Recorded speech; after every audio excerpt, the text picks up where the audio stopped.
going on, Frances? Nahanap mo ang mami mo. Nagpuan siya.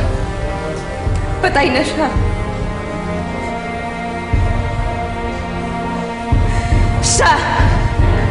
Siya si Rico Guevara!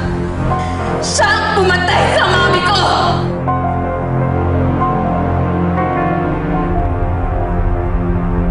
Ano kung sasasabi mo, Frances?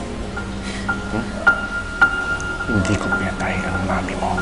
Alam mo yan. Frances, ano ba itong ginagawa mo? Huwag ka makain dito, Bea. Baka gusto mo pati ikaw ipakulong ko! Pusada pala talaga itong babaeng to eh. Sir, iniimbitahan ko po kayo sa presinto para magpaliwanag. Frances, wala akong dapat ipaliwanag sa inyo. Wala akong kasalanan. Itigil mo na to.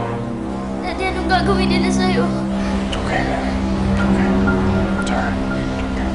Frances, ano ba? Ba't mo pinagbibintangan si Daddy, ha? Wala naman siyang ginawa sa mami mo!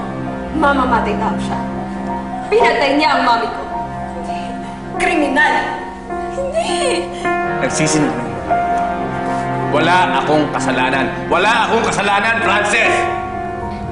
Daddy! Wala akong kasalanan! Wala akong kasalanan! Totoo yun! Wala akong itigil mo na tao, Frances! Wala akong kasalanan! Wala akong kasalanan eh! Hindi ko nasa! Hindi ko nasa! Hindi yan! Tigil mo!